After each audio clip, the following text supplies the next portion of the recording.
Hello there, my Andrew trainees.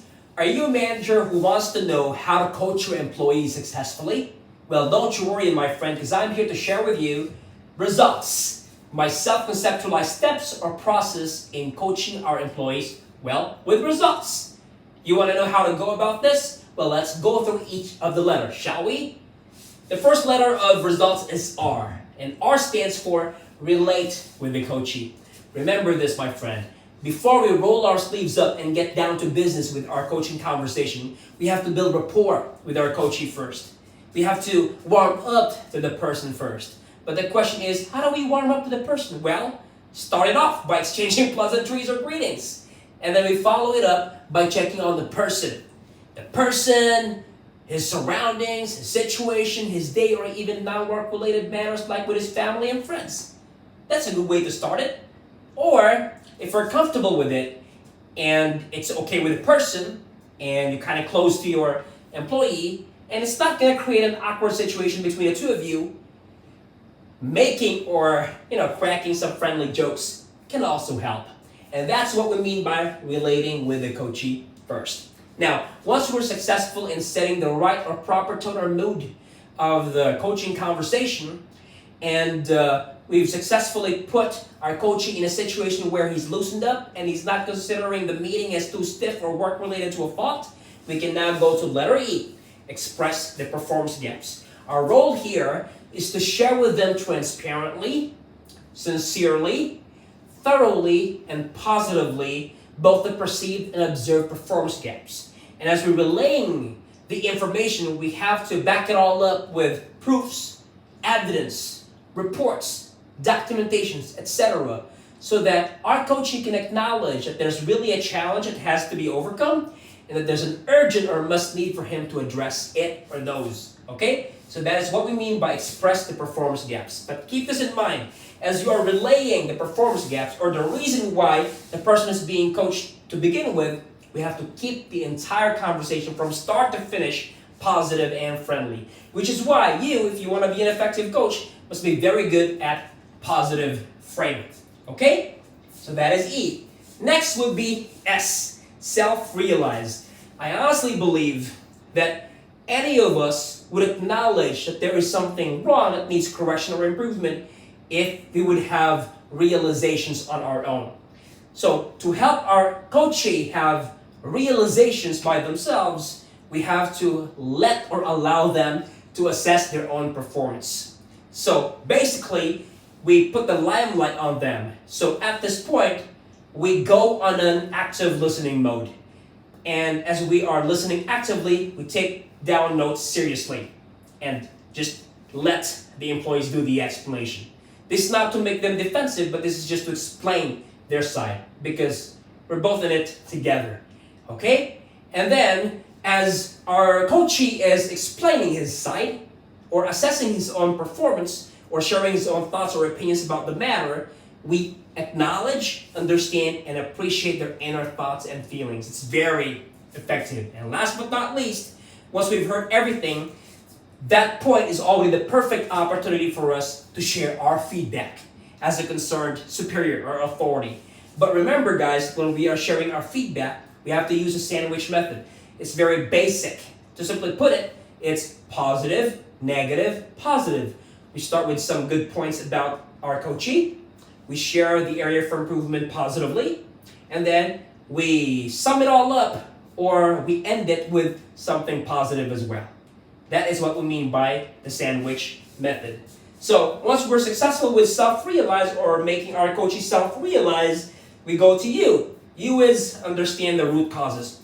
We can only better help our employees on their work-related or performance issues if we would pin down the root cause or causes of the performance gaps. Because this is going to be very helpful in arriving at our next step later on, which is laying down plans on solutions. Now, there are different methods that we can utilize to get down to the bottom of the situation, but just grasp the basic concept here. We have to understand the root causes. Because if we're able or successful in weeding out the root causes of the performance gaps, then the performance gaps will no longer recur in the future. thus saving our coaching for good. Okay? Now, we go to, as mentioned earlier, L. Lay down plans on solutions. Remember that this part is very collaborative because we're both in it together. So the best way to lay down plans on solutions is to allow your coachee to explain or share how he plans to help himself based on his assessment of his own problem and his own ideas on how he can help himself. Now, once the coachee is done sharing his own inputs, then you can integrate your own sharing of best practices based on your own experience, because for sure you had experienced that before, and these are the things that work for you and that you've been there and done that. Now, once you listen to your coach's side and once you also share your own side, then you merge or incorporate both of your inputs. That is your way of considering your coachee's buy-in. And last but not least would be, as you are exchanging ideas on how the coachee can help himself, you allow the coachee to be able to know, understand, appreciate, and start applying everything that you're going to be talking about at this point. Okay? So that is L, lay down plans on solutions. Second to the last, if and only if the root cause or causes of the performance gaps are about skills or skills related, okay? We do tell, show, perform, and review. This is very simple. We tell what the coachee needs to know or what skill he needs to master.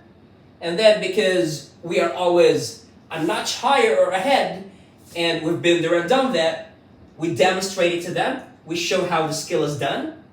And then once demonstrating or showing how the skill is done, then we switch roles and we let our coachee perform it himself. And as he is performing it, of course, we give feedback as well through review. This is what we mean by tell, show, perform, and review. That's letter T. And last but not least, to complete our results, key steps in coaching our employees successfully and with results. Okay? S stands for state your expectations and support. At this point, we have to check for understanding to ensure that we and our coachee are on the same page. And then we have to create commitment. When we are creating commitment, we have to share what we as the authority can do for them. And of course, we also have to let them share what they can do to help themselves. This is the part where we do motivation and inspiration. We have to state our support. We exchange expectations and then we wrap it all up with support. We express or verbalize how much we admire our coachee, how much we support them, how much we're in it together, and how much we're going to be there with them every step of the way. See, if you end their coaching session like that, positive, then you're going to be able to empower and engage your coachee effectively so that moving forward, he's self-motivated and inspired to make a change or to show to you or take pride in you his marked improvement moving forward. So there you go, guys. That's results, my self-conceptualized steps and process in coaching our employees to success. If you liked this content and you consider it value adding and you want yours truly mentor Myron to train your supervisors and managers how to execute this, then just get in touch with my team and we'll be happy to look forward to helping you on your way to success. I'll see you around, guys. Bye.